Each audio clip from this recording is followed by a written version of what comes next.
Welcome back to MHAB here in Plattsburgh for another scintillating episode of Cooking Without Whine. We're gonna do something that's fit for the weather today. We've got a cloudy, overcast spring day. We're gonna make a cream soup, and the reason I wanted to do a cream soup is the base for the soup you can use for almost anything. You can do broccoli cheddar, you can do cream of bacon, you can do cream of cauliflower, you can do New England clam chowder, essentially with this same base of soup. So what we're going to do is, today we're making cream of potato with ham.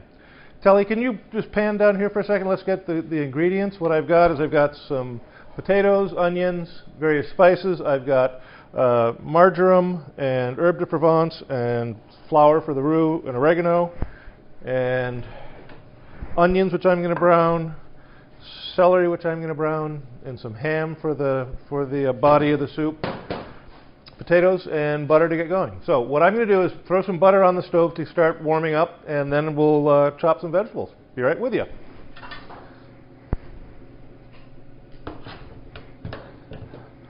We're making a big batch of soup, so I'm going to use a big chunk of butter. That's of a quarter pound or a little better.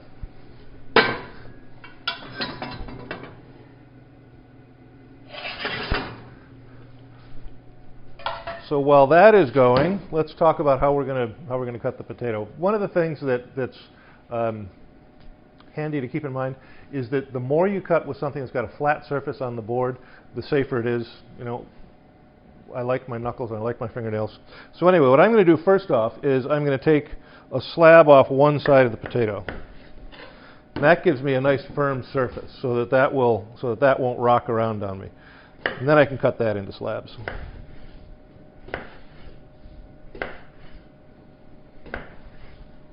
And take one of those ends off. So now, again, I rotate that and I've got a nice firm surface to cut. And the potato's not going to roll around on me. Might slide a little bit, but it's not going to roll around. And then I'll cube those strips.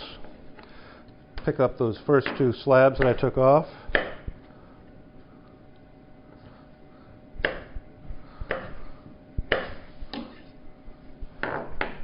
And then make cubes the size I want. And I like these nice and small, so they get a lot of surface area so we can brown them up a little bit. So there we go. Cube potatoes. Onion.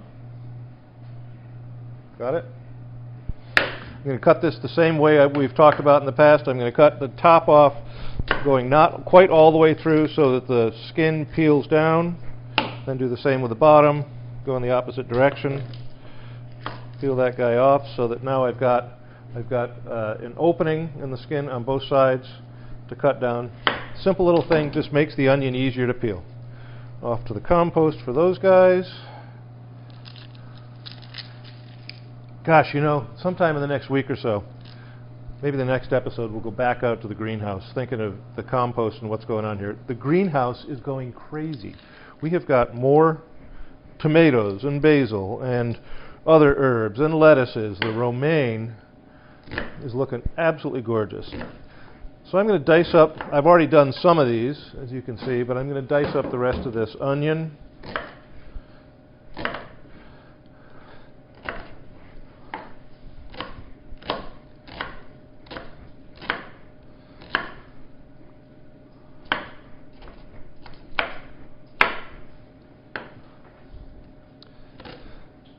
I don't know what the weather's like where you are, from where you're watching this, but we have had so far just a gorgeous spring. This is really our first couple of rainy days, and it really is soup weather, so I'm kind of looking forward to this.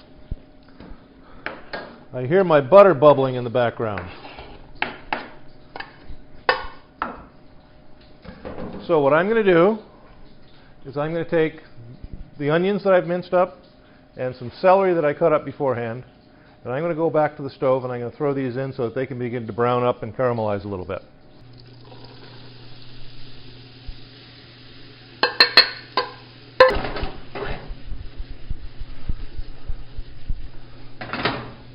I cut most of the potatoes ahead of time, and I put them in water so they don't discolor, so I'm going to drain those now and get those ready.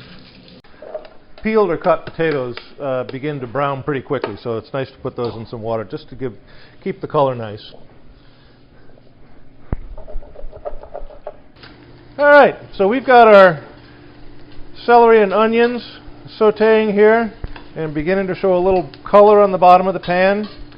And we've got some extra fat in there, so we're going to use this whole concoction of butter and celery and onions and use that as the base for our roux. Now, at MHAB, we do have customers who have dietary restrictions and want to keep things a little more universal. So I'm actually using gluten-free flour for my roux. And I've got about a cup here. We're going to use about 1.25 gallons or so of milk to finish this cream soup. So I've got just about a cup of rice flour that will allow us to serve this to people who are gluten intolerant. So we'll let that cook for a minute or two before we start adding liquid.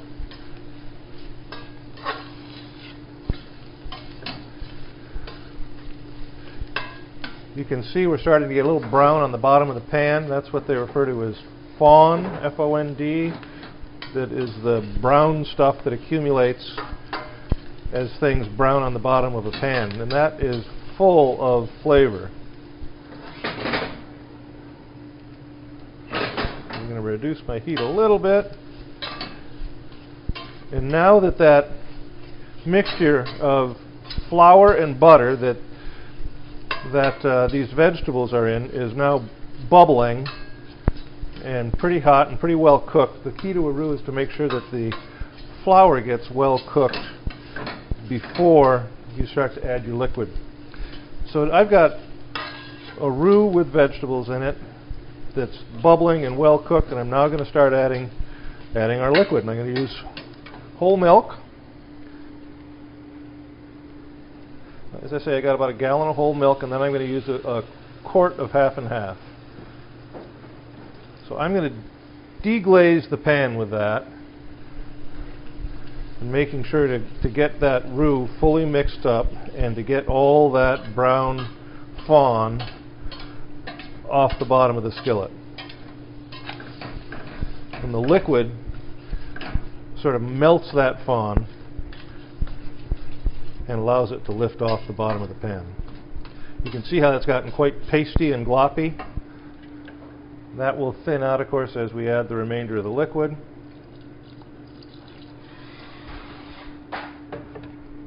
So it looks like we're going to use about a quart and a half of milk to get that fond off the bottom and get that pan completely deglazed. And then I'm going to transfer this to our stock pot, our soup kettle.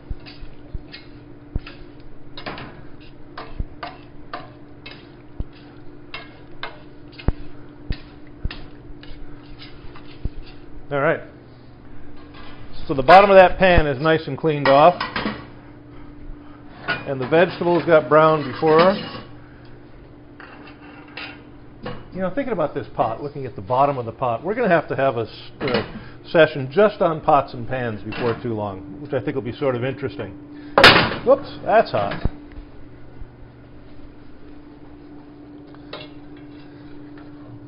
So now the vegetable mix and the roux with a little bit of milk go into our stock pot.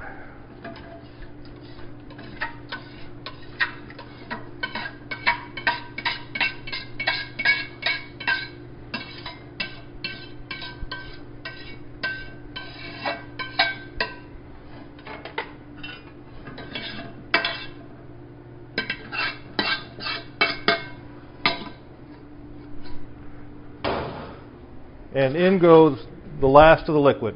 So the remainder of the gallon of milk,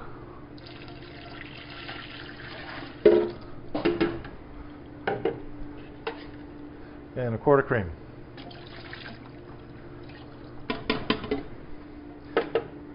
Now that is a really good base for a cream soup. As I said, you can take that in lots of different directions. You can do broccoli and cheddar, you can do cream of cauliflower, you can do cream of broccoli, you can do whatever you want with that cream soup. New England clam chowder. What you add is all up to, frankly, for us here in the kitchen, what we've got lots of. So, let's see, I'm going to put the potatoes in first. You know, actually that's not true. I'm going to add the seasonings that we talked about. I've got marjoram, herb de Provence, and black pepper. Normally I'd add some salt to this, but because we're doing ham and potato with this, the ham has salt in it, and a fair amount of that salt will leach out into the soup. I'm not going to add extra salt until it's just ready to serve, and taste it at that point and decide if it needs some salt. Adding our potatoes. And then I don't want the ham to get dried out or tough, so I'm going to add those at the last bit. So now that soup is cooked for 45 minutes, the potatoes have gotten nice and tender, so we're going to add the ham. And I don't want, the reason I'm doing this at the last minute is I don't want it to cook too long and get dried out. It's kind of odd that happens, but you think about a chicken soup that's been cooked for hours and hours, the chicken gets stringy and dry. So I'm going to do this at the very last bit, and we're getting ready to serve this. And there we go. Again, that old adage of keep tasting, tasting, tasting. Let's give that a taste.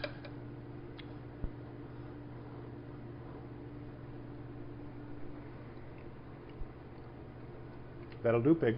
Another good day at the MHAB Kitchen with Cooking Without Whine. Thanks, guys. We'll see you soon.